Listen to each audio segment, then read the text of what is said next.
자, 우리 교리 강의 240번째 시간입니다. 240번째. 이제 전국론의 이제 퀴즈 문제를 통해서 알아보는 문제 한 문제를 가지고 오늘 너무나 길어서 두 번째 시간입니다. 천국에 대한 모든 비밀. 히브리서 11장 10절 그리고 16절 두 절 우리 같이 봉독하도록 하겠습니다.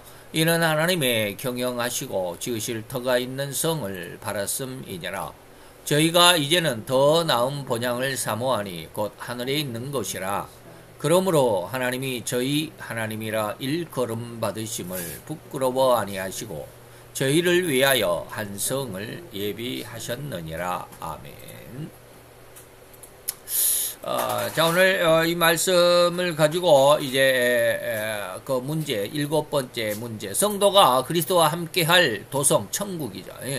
이 천국에 대해서 성경은 어떻게 말하고 있느냐라고 하는 그런 내용에 대해서 이제 그 말씀에 대해서 지난 시간에 이제 계시록 21장 3절로 7절을 제시해 드렸고, 거기에 보니까 천국의 내용이 이렇게 해서 9가지가 있더라라고 했습니다. 그래서 지난 시간에 4가지를 알아봤습니다. 하나님이 함께 계셨다. 하나님이 저희 하나님이 되고 또 하나님이 함께 계신다. 그리고 모든 눈물에 눈물을 씻기시고 다시 사망이 없다라고 하는 것이죠. 5번째는 애통하는 것이 없고 곡하는 것도 없고 아픈 것도 없다라고 하는 것이고, 생명수 샘물이 풍성하다라고 하는 것, 그리고 이기는 자는 이것을 유업으로 얻는다라고 하는 5가지를 한번 간단하게 봅니다. 애통하는 것, 앞에서 눈물이 없다라는 의미와 같죠. 4번째, 다시 사망이 없고 세 번째 모든 눈물을 씻겨주시고, 애통하는 것도 없고 곡하는 것이나 애통하는 것이나 같은 의미가 되겠죠. 어쩐지 한번 봅시다. 그래서 눈물과 같다라고 하는 의미를 찾아볼 수 있는데, 애통이라고 하는 것은 마태오 5장 4절에서 애통과 같은 단어이기는 하지만 같은 의미라고 한다면 그 천국에서는 죄를 회개할 필요가 없는 자들이 들어가 영원히 사는 자들 뿐이죠. 그래서 천국에 들어가는 자는 죄를 회개할 필요가 없죠. 이미 다 회개했으니까. 즉 이미 그들의 모든 죄는 예수 십자가의 은혜로 인해서 영원히 씻김을 받은 것이니까 어찌 지옥의 형벌을 받아야만 하는 죄가 있을 수 있겠는가. 그러면서도 이미 이들은 천국으로 입성한 자들이니만큼 이들에게는 절대로 남은 죄, 곧 죄성이 있을 수도 없습니다. 즉 죄도 없고 죄성도 없다라는 말이죠. 죄와 죄성을 우리가 조금 우리는 지금까지 다르게 보았습니다. 죄가 용서함을 받는 것은 예수 십자가의 대속의 은혜지만, 죄성이 용서함을 받는 것은 보혜사 유래의 성령님의 죄에 대한 책망이다라는 것. 그래서 죄를 용서받는 것은 심령 가난이고 죄성을 용서받는 것은 애통이다라는 말로 구분해서 말씀을 드렸습니다. 그래서 이미 예수님의 십자가 은혜와 보혜사 유래의 성령님의 죄에 대한 책망을 받음으로 모조리 용서받은 은혜를 가지고 이제 그 은혜가 있으니까 그것으로 천국에 입성하였으므로 전혀 죄성을 회개하는 애통이 있을 수 없는 완전한 인간, 곧 영성으로도 완전을 이룬 영성인임을 인정하는 단어라고 할 수 있겠습니다. 애통이죠. 곡하는 것은 이제 운다라고, 슬피 울다라는 이런 의미입니다. 슬픔을 이기지 못하는 감정의 발로라고 할 수 있죠. 슬픔을 이기지 못한다. 슬픔을 이기면 이제 울음을 꼭 삼킬 수가 있는데 그렇지 못하는 것이 이제 곡을 한다라는 것이죠. 그런데 이제 천국에는 정말로 이 슬픔이란 그 자체가 없는 천국이니 슬피 울 조건조차 찾을 수가 없다. 깊은 어떤 은혜의 내용이 아니라 아주 간단하게 우리가 알 수 있을, 그리고 또 알만한 것들로 말씀을 드리는 겁니다. 또한 앞에서 애통의 의미를 알아본 것 같이 죄로 인해서 슬피 운다라는 의미조차 어울리지 않을 것이니까 그 천국은 절대 죄를, 그리고 죄성까지도 이미 해결받은 아주 청결하고 거룩한 자들만이 들어가는 천국이니까 죄로 인해서 슬퍼할 일이, 그리고 그 이유도 없는 그러한 곳이죠. 그래서 천국에는 곡하는 것도 우는 것도 애통하는 것도 없는 아주 기쁨만, 즐거움만 있는 것이죠. 더욱이는 이제 또 아픈 것이 있지 아니한다라고 하는 것이죠. 천국에는 절대로 인간의 육신의 삶을 살아가는 동안 이러저러한 이유나 동기로 인해서 신체의 어느 일부를 잃어버린 상태라고 할지라도 다시 말하면 팔이 없다거나 또 다리가 없다거나 손가락이 없다거나 그렇다 할지라도 결코 이러한 장애의 모습으로 부활하여 들어가는 곳이 아니라고 설명을 드렸죠. 그러니까 다리가 없었다라고 하는 사람도 천국에 부활하여 들어갈 때는 온전한 다리를 다시 갖게 되더라라고 하는 그런 뜻입니다. 비록 장애를 입어 신체 중 어느 한 곳을 잃었을지라도 부활을 입은 자라면 인간 본래의 모습, 곧 하나님께서 맨 처음 흙으로 인간을 만드셨던 그 모양을 회복하고 부활하고, 그렇게 부활한 완전한 신체로 천국에 들어간다는 이 설명을 잊지 않았으면 좋겠죠. 이렇게 신체뿐만 아니라 신체를 이루고 있는 모든 내장 기관까지라도 완벽하게 부활함을 얻는다라는 것을 이해할 수 있기를 바랍니다. 근데 제가 이제 이렇게 쓰기는 했는데, 과연 천국에 들어가면 내장이 있을까? 좀 필요는 있겠죠.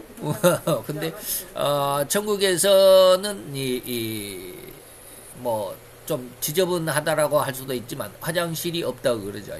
그러니까 먹으면 그것이 완전히 우리 몸에 쉽게 말하면 100% 다 우리 육신의 인간으로서는 100% 다 소화가 안 되잖아요. 남은 찌꺼기가 있잖아요. 소화를 시키고 영양분을 싹 빨아내고 남은 찌꺼기가 이제 배변이 돼서 대변으로 소변으로 나오는데, 천국에서는 그런 게 있을 필요가 없죠. 먹어도 완전히 분해가 되고 완전히 우리 몸이 건강이 되고, 안 먹어도 쉽게 말하면 배고픔이나 또 피로감이나 이렇게 이제 우리가 안 먹으면 이제 나약해지잖아요. 좀 말라가고 막 그러잖아요. 신체가 말라가고 그런 것이 있을 수 없다라고 하는 것이죠. 그렇기 때문에 만약에 우리 몸의 내장기관이 천국에서도 있다라고 그렇다면 이게 완전한 내장이 되겠죠. 병이 침입할 수도 없나. 참 이런 것들은 천국에 안 가봤으니까 또 천국에 의료 이런 것이 우리 인간의 지혜로서는 이해할 수 없으니까 어떤 상황인지는 잘 모르겠지만, 좌우지간 천국엔 그런 것이 없습니다. 부족한 것이 없어요.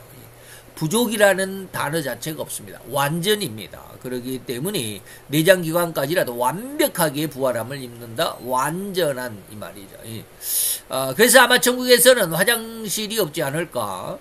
입으로 들어간 모든 음식물조차도 완전히 분해되고 소화되지 않을까 하는 생각을 해보기도 합니다. 이런 생각은 해보기는 하겠죠. 그러니까 물질적인 음식을 생각하니까 영적인 음식이 어떻게 사는 뭐 영적인 음식이 뭘까요, 그럼? 뭐요? 뭐라 그러는 거야? 나무에 달려있는 막 그런 것들? 그런 것들이 그러면 물질은 아니라 할지라도, 그러면 그게 영적이다. 영적이라는 게 뭐예요? 그게 말이 안 되죠. 영적이라면 우리가 쉽게 말하면 이제 성경 말씀에 대한 하나님의 은혜에 대한 또 성령의 능력에 대한 이런 것을 영적이라고 할 수 있는데, 그럼 영적인 우리가 흔히 말해서 마태오 5장 3절에 의에 줄이고 배부른다. 의에 줄이고 목마른 자다라고 한다면, 의에 줄이고 목마른 자다. 무엇을 의에 줄이고 목마른데 그 의가 뭐냐라고 했을 때, 정말 우리가 물질적인 어떤 밥을 먹고 사과를 먹고 배를 먹고 이런 것이 아니잖아요. 그게 이제 영적인 배고픔이죠. 영적인 배고픔 뭐예요? 하나님의 말씀을 많이 먹고, 다시 말하면 하나님의 말씀을 여호수아 1장 7절 8절처럼 주야로 묵상하고 내 입에서 떠나지 말게 하고 항상 그것을 기억하고, 이것이 이제 영적인 양식이다라고 이렇게 말을 한다면, 천국에서 영적인 양식이다. 좀 곤란한 그런 내용인 것 같아요. 천국에서는 영적인 양식이 완전입니다. 쉽게 말하면 지금 우리가 육신으로 있을 때는 하나님의 말씀을 다 순종하지 못하잖아요. 그러면 그 말씀을 다 순종하지 못하기 때문에 순종하려면 뭐가 필요해? 하나님의 성령의 은혜, 성령의 능력, 하나님의 성령이 우리를 도와주시는 그 도움이 필요하단 말이에요. 그래서 로마서 8장에 보면 탄식하면서 우리를 하나님 앞에 기도하게 한다. 우리가 다 이루지 못하는 것을 하나님이 우리를 위해서, 성령 하나님이 우리를 위해서 계속 기도로 우리를 도와주신다. 그렇다고 한다면 우리 지금 현재 육신 세계 속에서는 그렇게 부족하니까 성령님의 도움도 필요하지만 천국에 들어가면 완성이 된단 말이에요. 우리가 믿음 신앙조차도 영성이 된다면 우리 육체조차도 영화체단 말이에요. 육체조차. 아까 이제 우리가 뭐 화장실이 없지 않을까, 우리 내장은 완전한 내장이 되지 않을까, 뭐 그런 거예요. 우리 육체조차도 영화체가 된단 말이죠. 그렇다고 한다면 천국에 가서 흔히 말해서 계시록에 보면 12달 매달 열매가 막 열리는 그런 내용들. 그러면 진짜로 천국에서는 그런 열매가 있나? 아니죠. 천국에는 그런 열매가 없어요. 뭐 사과가 있고 복숭아가 있고 뭐 이 하늘 복숭아가 이런 거 없어요. 그러면 그것이 무엇일까? 이게 바로 그냥 하나님의 말씀대로 살아가는 거예요. 그러면 이게 영적인 양식이다. 그럴까요? 그럴 수도 있죠. 그게 영적인 양식이다라고 했는데, 그러면 그것을, 먹는 사람, 안 먹는 사람이 있을까요? 천국에 들어가면 어느 정도 수준, 쉽게 말하면 신앙의 어느 정도 수준이 합격된 자들이 들어가는 거잖아요. 합격된 자들이 들어갑니다. 불합격된 자, 천년왕국에는, 또 이런 말까지 하면 너무 시간이 많이 들어가는데, 천년왕국 때는 불신자도 들어간다고 그랬습니다. 기억이 나시죠? 천년왕국에는 예수님이 재림할 때 이 세상에 살아있는 자, 죽은 자는, 신자는 부활해서 예수님과 함께 천년왕국에 들어가지만, 불신자가 예수님이 재림할 때 그 대환란 속에서 살아남았다. 살아남은 사람이 어느 정도, 몇 사람은 있을 거예요. 어느 정도는. 그러면 그 사람들 어떡하냐? 그 사람들 다 천년왕국으로 들어갑니다. 천년왕국에는 이러한 우리가 완전한 우리가 영화체라고 해야 될 수 있을는지 모르겠네. 다 변해서 들어간다니까. 근데 그런 사람들은 아직은 영원한 천국에 들어가는 수준에는 이르지 않았지만, 육신의 모습 안에서 변화돼서 천년왕국에는 들어갑니다. 그러니까, 불신앙, 하나님, 예수를 믿는 믿음이 아니라 불신앙 속에서 그냥 천년왕국에 들어가요. 그렇게 그런 상황과 영원한 천국과를 이렇게 비교를 해보면, 영원한 천국에는 완전한 신체, 완전한 내장 기관들, 그러니까 먹어도 뭐 그런, 이런 물질적인 이러한 양식, 음식, 물질적인 과일, 이런 것은 없다라고 하는 것이죠. 그러면 영적인 양식, 그러면 성경 말씀을 늘 먹고 사는데, 그들은 이미 영원한 천국에 들어간 사람들은 이미 어느 정도 수준이다 그랬습니다. 이렇게 신앙이 말씀 속에 이미 뭐 했던 자다? 완전히 훈련되어져서 그렇게 숙련된 자다라고 이렇게 말할 수 있어요. 숙련된 자다. 자, 이렇게 하면 이해가 될는지 모르겠네요. 육신의 삶을 살아갈 때는요, 제가 늘 그런 이야기 했습니다. 훈련하고 반복하고 연습한다. 왜 이게 필요할까? 천국에 들어가서 하나님과의 삶을 살아갈 때 이것이 필요하기 때문에 그렇습니다. 그래서 훈련을 안 하면, 우리 몸에 숙달되어 있지 않으면 너무 불편하죠. 쉽게 말하면, 이제 여자들은 이렇게 말하면 쉽게 이해가 될 겁니다.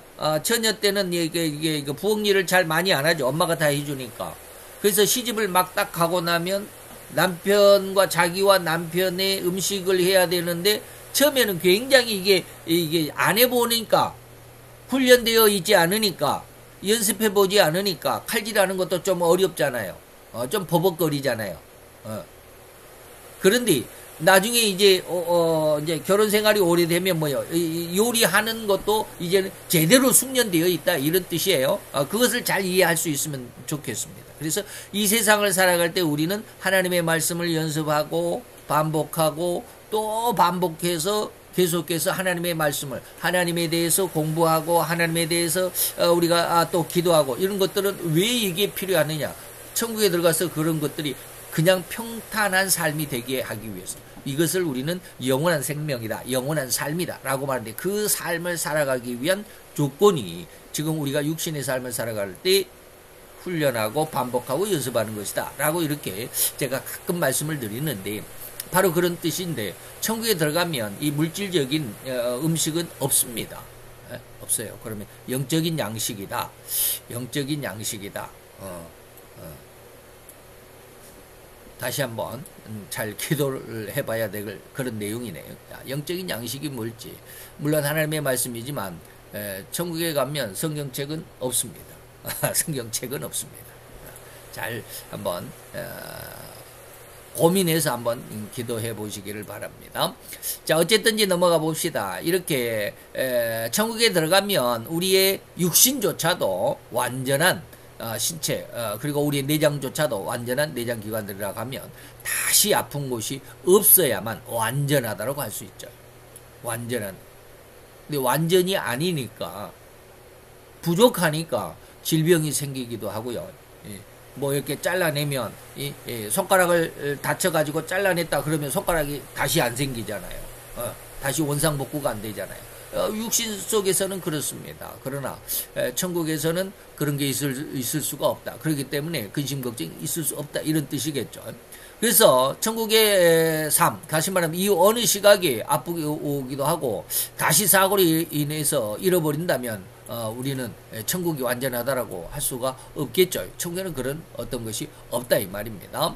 천국에 부활하는 인간의 육체는 절대로 완전한 육체, 곧 영화체로 부활한다라는 것을 잊지 않았으면 합니다. 그래서 이게 잘 이해가 잘 안 될 수도 있습니다. 왜? 우리가 그런 걸 모르니까. 그럴 수도 있겠죠. 그래서, 이제 마지막이 아닙니다. 8번째, 내가 생명수 샘물로 목마른 자에게 값없이 줄 것이다. 천국에 가보면 생명수 샘물이 있다. 라고 이렇게 말합니다. 정말로 천국에 가면 이제 그 계시록 4장에 가보면 유리강이라고 그러잖아요. 유리강이다. 그러면 정말로 천국에 가면 그런 강이 있을까? 우리가 이렇게 보는 한강이다, 영산강이다, 이런 거, 그런 강이 있을까? 글쎄요, 강이 있을런지는 모르겠지만 그 의미는 뭡니까? 유리강이다라는 것은 진짜 강을 의미하는 것이 아니라 모든 것이 다 드러난다라는 거예요.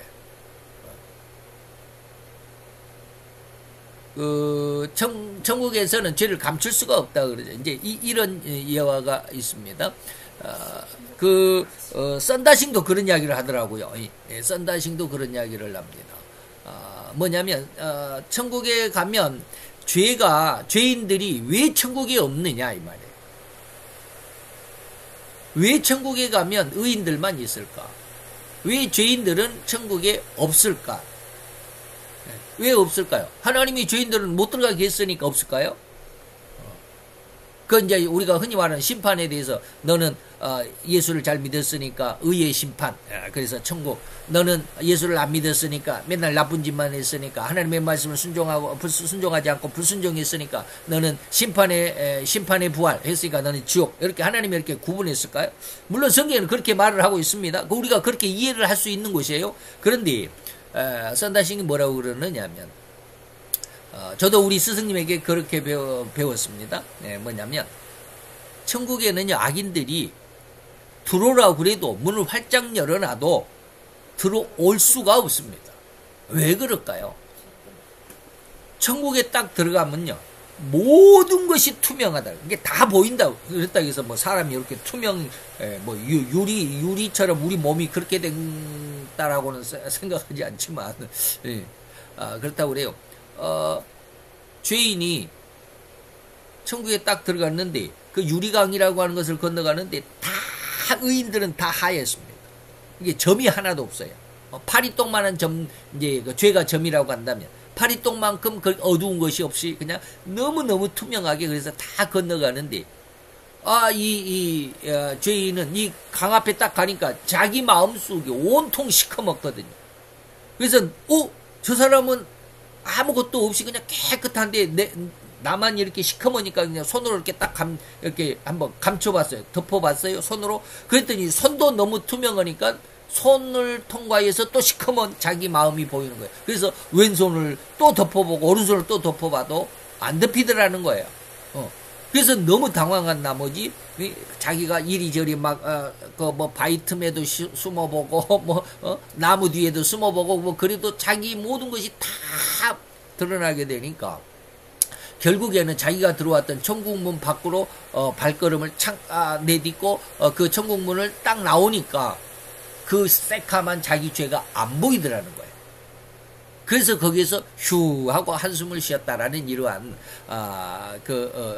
예화를 저희 스승님에게 들었는데 썬다싱도 그렇게 얘기를 해요. 썬다싱도 천국에 가보면 왜 죄인이 없느냐? 죄인은 천국에 넣어놔도 자기가 스스로 그 천국의 삶을 살지를 못한다. 이렇게 스스로가 천국을 버리는 거다라고 이렇게 설명을 하더라고요. 바로 이게 이제 그 유리강 계시록 4장에 나오는 유리바다라고 말하는 그런 의미입니다. 그러면 여기서 생명의 샘물은 뭘까? 생명의 샘물은 진짜로 샘이 있어가지고 막 물이 펑펑펑 쏟아져 나오고 그 물을 마시면 모든 병도 막 치유가 되고 막 그럴까? 그건 아니죠. 이건 하나님의 말씀. 아까 이제 영적인 양식이다라고 이렇게 말하는 것은 말하는 것을 저는 이제 지금 하나님의 말씀이고 말씀을 순종하고 묵상하고 그리고 내 입에서 떠나지 말게 하고 뭐 주야로 그 쭝얼거리고 막 이런 것을 제가 아까도 이제 그런 것을 계속 의미하면서 말씀을 드렸는데 바로 이런 거예요. 생명샘물은 실로 그 이름 그대로 생명을 유지해 줄 수 있는 가장 귀한 삶의 요소 중에 하나라 하겠습니다. 물이 없으면 죽죠.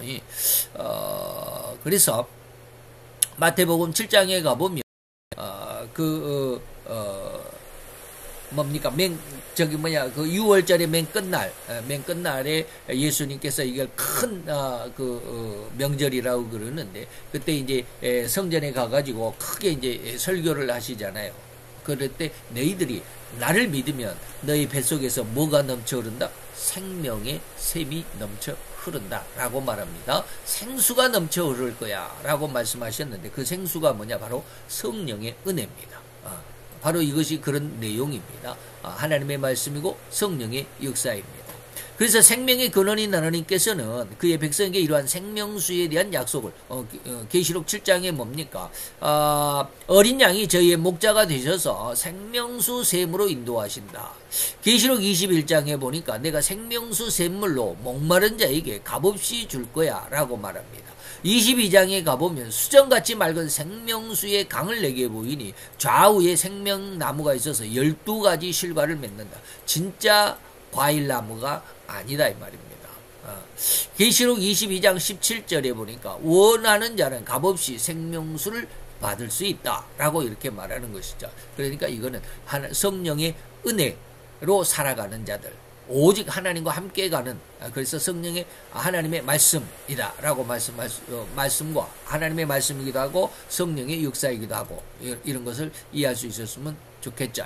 자, 이렇게 하나님께서 준비한 모든 것들로 인해서 그의 백성들이 하나님의 나라에서 영원히 살아갈 힘과 근원이 됩니다. 뭐가? 말씀이, 성령의 인도하심, 은혜가 이 말이죠. 이런 것이 가장 풍성하고도 가장 완벽한 모든 생명을 유지하는 요소들이 풍성합니다.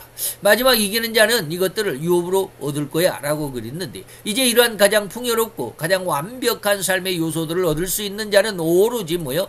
이기는 자다라는 기준을 두었습니다. 이기는 자다. 지는 자면 안 되죠. 그러면 무엇을 어떠한 것들을 이겼다라고 말할 수 있는가? 이는 아마도 온 인류에게 둘러쳐진 마귀의 유혹이 바로 이 장애물, 방해가 되겠죠. 다시 말하면 마귀의 유혹은 뭡니까? 아담에게도 있었습니다. 예수님에게도 있었습니다. 모든 성도에게도 있습니다. 똑같다라고 그랬습니다. 아담에게는 뭐요? 보암직, 먹음직, 탐스럽게 했습니다.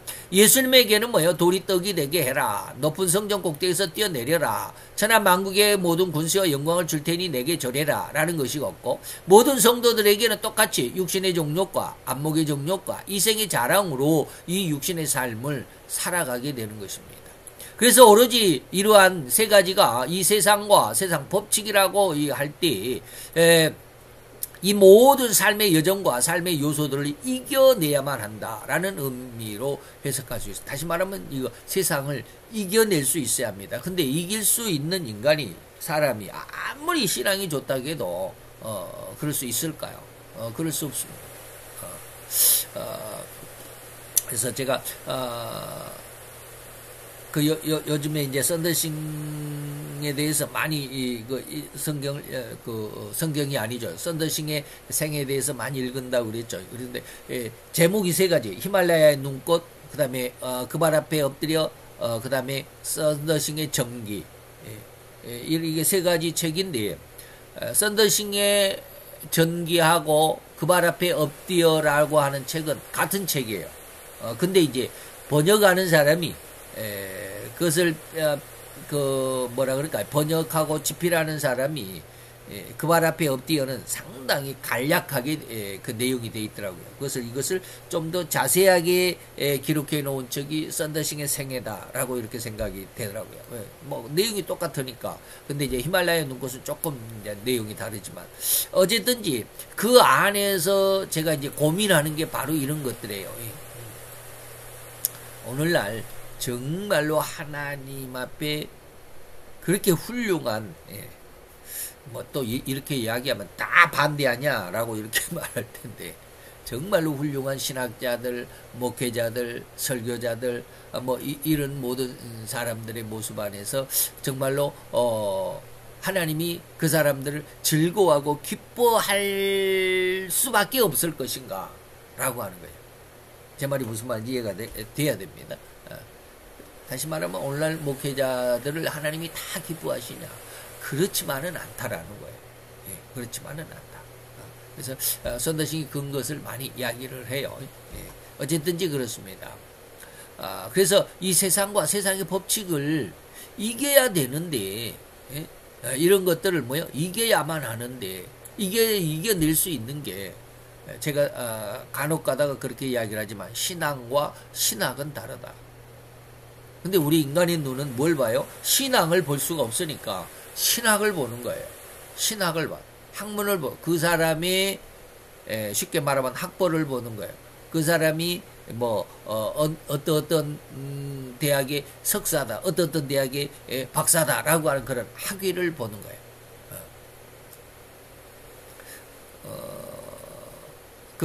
예전에 제가 그런 말씀을, 제가 이제, 7년 전에 박근혜 대통령의 탄핵을, 저도 찬성을 했지만, 1년 후에, 어떤 한 계기가 있어가지고, 그걸 이제 회개하고 돌아왔다라고 그런 말씀을 드렸는데, 바로 그 인도의 스바라지 목사님의 설교입니다. 그 안에서 이제 제가 이제 크게 충격을 받고, 이제,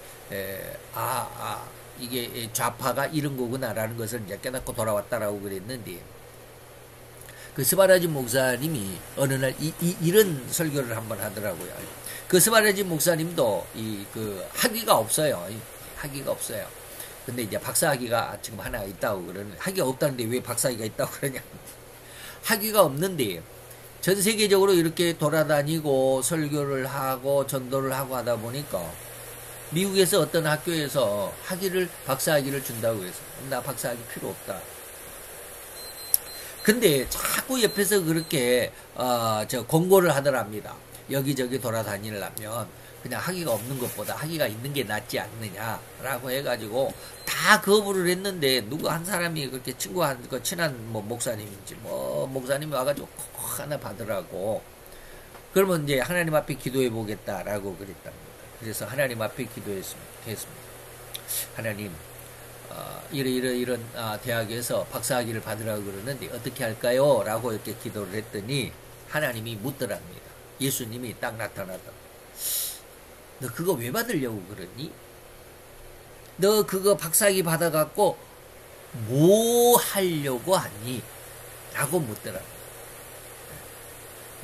예전에 제가 처음 하나님 앞에 은혜 받을 때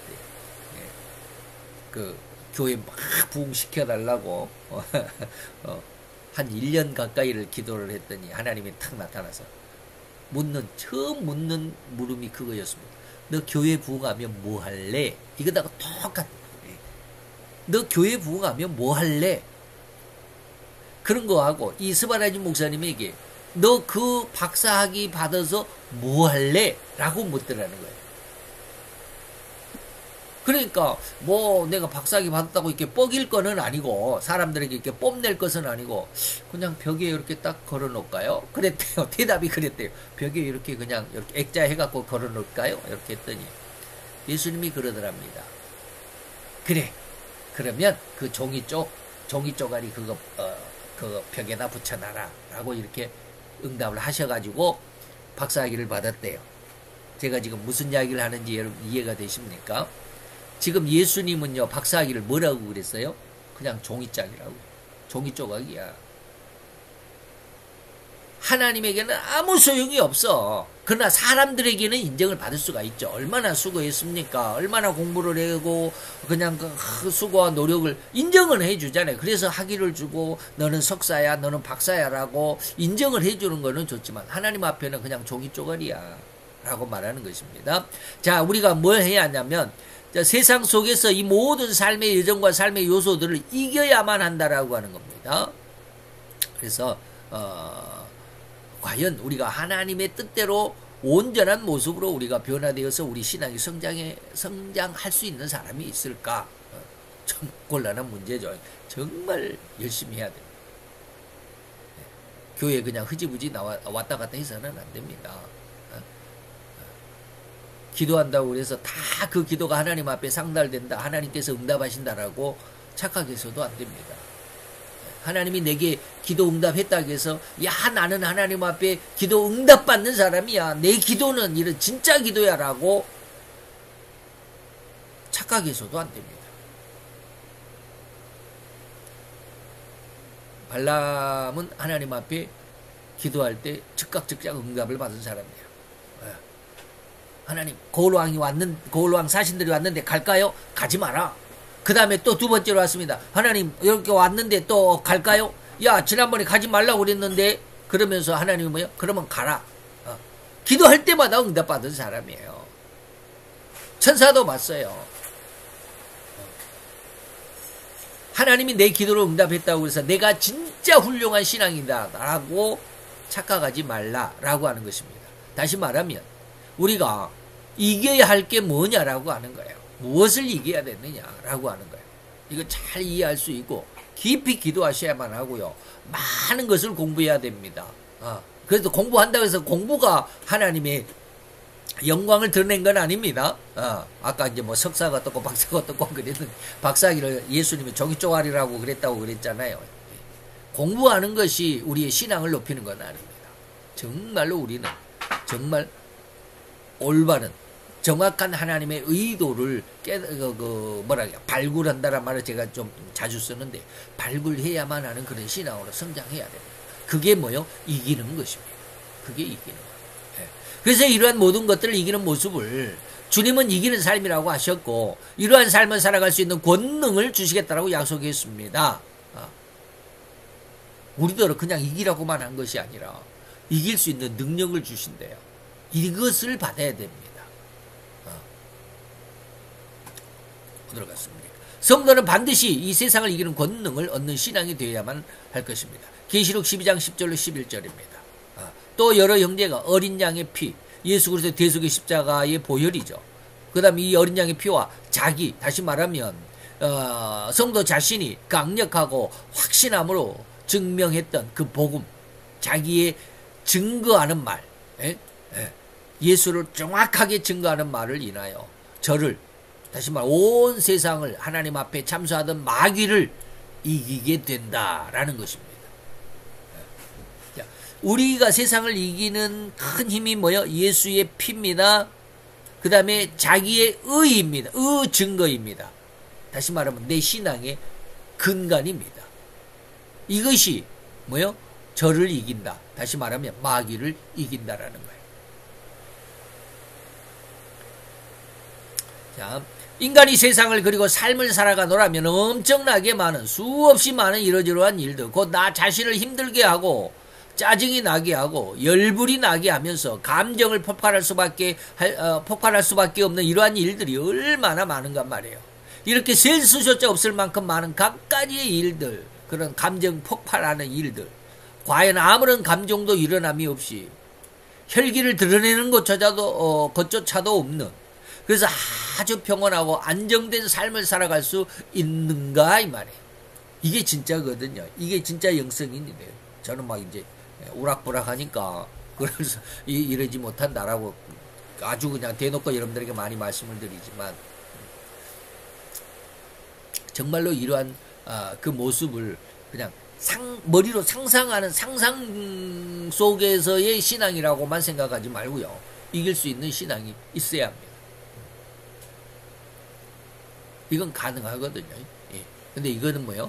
반드시 보혜사의 책망, 3대 책망이 있어야만 이기는 심판에 대한 책망. 심판에 대한 책망은 뭐냐? 이미 세상 왕을 내가 심판했다라고 말씀하시잖아요. 그 은혜가 있어져야만이, 우리에게 주어져야만이 이것을 이 세상을 이기고, 세상이 아무리 방금 이렇게 말했듯이 이러한 혈기를 나타내는 세상이 그 엄청나게 많은 갖가지 일들이 우리에게 다닥칠지라도 우리는 아무런 감정도 오전에 제가 이제 감정이 어떤 것이다라고 말씀드렸는데, 감정이 일어나지도 않을 정도가 돼야 돼요. 혈기가 드러나는 것조차도 없어야 돼요. 그냥 다른 사람이 나한테 뭐라고 니까짓 게 우리가 흔히 그런 시쳇말로 그러잖아요. 걔는 아무리 걔가 지져도 기차는 간다. 그렇게 너는 나하고 상관없어라고 이렇게 외면하면서 하는 그런 것이 아니라, 그 사람이 나에게 어떠한 방해, 공작, 욕설, 그 다음에 공격, 나에게 죽이고자 하는 그런 것들이 있다 할지라도 그것이 그냥 용서가 되는 그런 마음이 돼야 된다라는 거예요. 그래서 이제 썬더싱을 제가 이제 몇 번, 지금 한 10번 가까이 읽었을 겁니다. 왜? 잘 이해가 안 되니까. 듣다 보면 처음에는 여기 한 곳에 이곳에 은혜가 있다면 두 번째 읽으면 또 다른 곳에 또 은혜가 있거든요. 이것은 지난번에 못 들어봤는데 또 세 번, 네 번 하다 보면 계속해서 듣다 보면 새로운 은혜가 막 들어오거든요. 이전에는 미처 알아듣지 못했던 것들, 이런 것들. 그래서 요즘에는 제가 이제 그 발 앞에 엎드려라는 책을 제가 지금 거기에다가 저기를 다시 쓰고 있습니다. 썬더싱의 그 발 앞에 엎드려라는 그것을 제가 지금 다시 쓰는 것이 아니라, 어디가 버렸냐.